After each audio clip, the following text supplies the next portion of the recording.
Kemudian kehadiran Bapak Ibu pada saat KBM. Prinsip saya begini, kalau kita ada di ruangan, anak gak akan macam-macam. Makanya dalam artian tetap kita ada di kelas, jadi anak terpantau terus. Dan anak terjadinya bullying di kelas itu seperti itu awalnya. Karena tidak ada yang mengingatkan, tidak ada cek orang sudah modifikasi jadinya. Nah itu tolong seperti itu ya.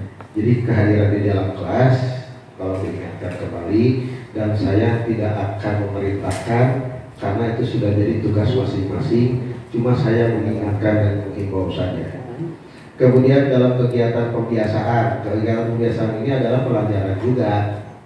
Jadi kalau kegiatan pembiasaan tidak hanya tim yang di lapangan. Kemudian dalam kegiatan lainnya dalam hal ini P5 itu bukan mengganti tidak ngajar, bukan. Bapak Ibu tetap ngajar di situ, tapi disisipi P5-nya. Kalau sekarang temanya tentang bully, disisipilah pada saat pembelajaran itu tentang tema bully. Nah itu adalah kegiatan, begitu juga kegiatan-kegiatan lain. Insya Allah di bulan depan mungkin ya, atau akhir supervisi kita ya. Rencana supervisi, jadi disiapkan Bapak Ibu administrasinya dan kelengkapannya. Kemarin kan sudah pada buat administrasi ya, sudah saya tangani, itu disiapkan. Kemudian nanti bahan ajar yang akan diajarkan hari itu apa. Sebetulnya Bapak Ibu, bagi saya pribadi, bukan kepala sekolah ya, bagi saya pribadi dan Bapak Ibu mungkin sejarah aku ngajar itu kan, administrasi kemarin pun bisa. Kemudian jenjang karir Bapak Ibu, kenaikan pangkat dan golongan. Yang mau naik pangkat dan golongan sudah mulai di ini ya Bapak Mulia. Silakan diselesaikan, termasuk Pak Bapak pun kemarin sudah diminta datanya.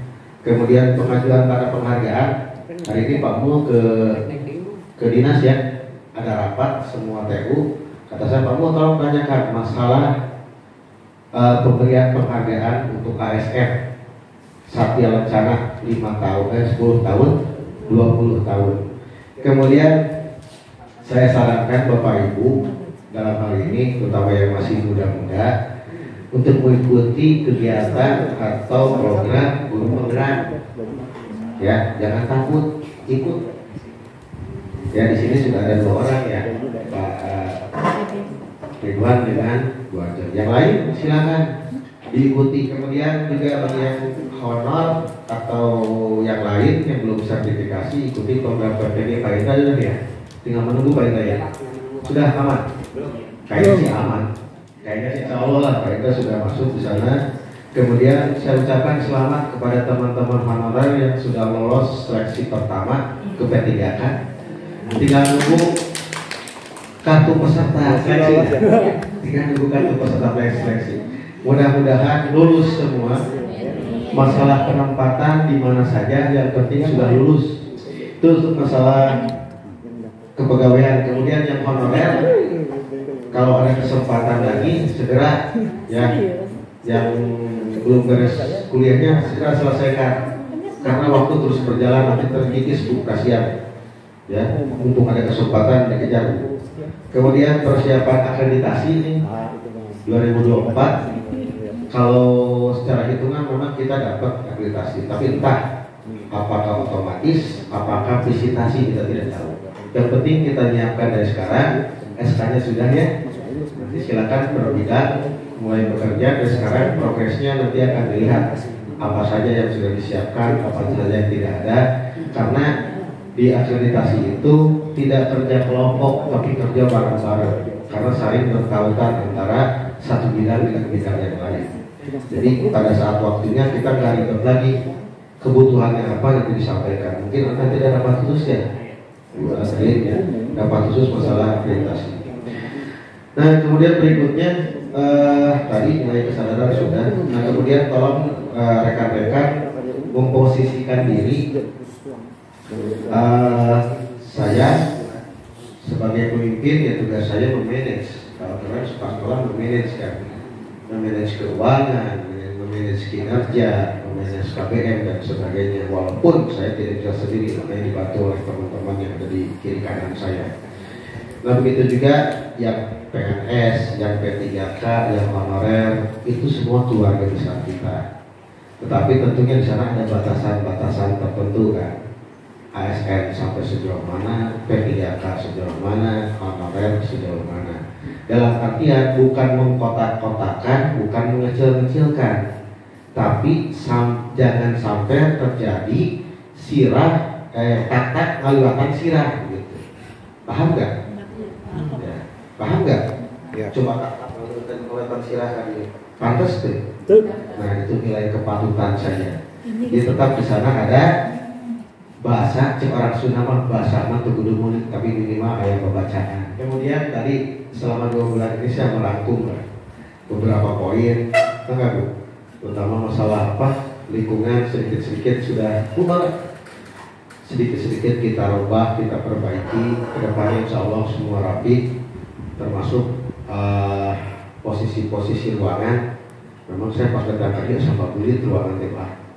Cowok ini itu lebar amat, jadi banyak tanah yang terbuang. Kuduna tanah lega, jadi sempit itu lega gitu. Nah ini kedepannya kita mulai tata lagi. Yang pasti saya pribadi mempercepat gedung dulu untuk anak bisa kembali nyaman belajar. Begitu juga tahun depan di PPDB tidak membuang anak, ya karena kita banyak buang kan. Ternyata pas saya cek, nah, siapa tahu kalau wadahnya ada, anak bisa masuk semua begitu. Termasuk nanti penataannya yang tadinya ini nggak enak nih malah jadi rusak gitu ya. Nah itu teman-teman. Nah informasi berikutnya dari Distrik. 1, waspada masalah keracunan makanan. Kemarin di TV juga ada kan yang memberi makanan, yang hati-hati, termasuk nanti mungkin yang mengelola operasi yang mengelola kantin ya, diingatkan masalah makanan, jangan sampai, ya itulah niat kita adalah yang racun ya, tapi kan kita tidak tahu kontaminasi dari bahan-bahannya, kita tidak tahu apakah layak atau tidak layak, tidak tahu lah. Kemudian tentang bullying kita sudah buat tipnya ya, sudah dikirim Bu ke Dapodi? Belum? Orang tua ya? Ya nanti secepatnya lah. Karena di Dapodi ditunggu untuk tim bullying itu termasuk better kan? Baliho kita harus buat. Ya itu. Kemudian tadi untuk kegiatan dan kemudian untuk kegiatan tadi selamat. Nah pengelolaan, ini masalah pengelolaan keuangan. Jadi sekolah tidak boleh membentuk sekolah hanya membentuk komite berdasarkan hasil musyawarah orang tua. Itu 1. Setelah dari situ muncul permasalahan. Pertama, outing class atau study tour. Sekolah tidak boleh mengelola kegiatan study tour dari mulai persiapan, keuangan, dan pelaporannya.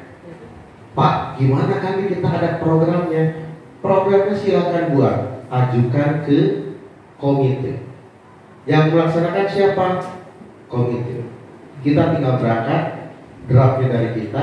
Yang melaksanakan mulai cari tempatnya berdasarkan acuan kita ya, program kita. Dari mulai bis, tiket, dan sebagainya yang urus komite. Kita tugasnya mendampingi anak berdasarkan pembelajaran yang ada di situ. Itu salah satu. Jadi kita tidak boleh mengadakan outing class. Kalaupun ada, silakan buat programnya, ajukan pada komite yang melaksanakan. Jadi kita duduk manis. Itu masalah outing class. Termasuk inaugurasi atau perpisahan acara kelas 9. Sekolah tidak boleh. Jadi sekolah mah nggak sekali lulus kan, biasanya lulus, selamat ya, lulus, sudah beres. Adapun kalau mau acara, Pak gimana? Silakan komite dan orang tua. Kita diundang lagi, kalau diundang, tapi pakai itu diundang kan? Kita duduk manis, pakai kabaya, pakai jas duduk manis diundang. Pak boleh tempatnya di sekolah? Enggak. Kalau tempatnya kita izinkan atas permintaan komite, tapi kita sekolah tidak boleh melaksanakan kegiatan tersebut. Ya, begitu juga kegiatan-kegiatan seremonial lainnya. Kalau ada kegiatan di sekolah harus dimasukkan di BOS. Kalau di BOS tidak ada, jangan dilaksanakan. Gitu. Karena tadi riskan bagi kita. Nah itu jadi komite sekolah sekarang tugasnya agak beda. Nah insya Allah nanti ke depan itu salah satunya, jadi tidak ada istilah kita menyelenggarakan outing class, kita pun tidak menyelenggarakan inaugurasi perpisahan kelas 9. Tadi kembali kepada kita keluarga, bareng-bareng lah, ya sukseskan bareng-bareng.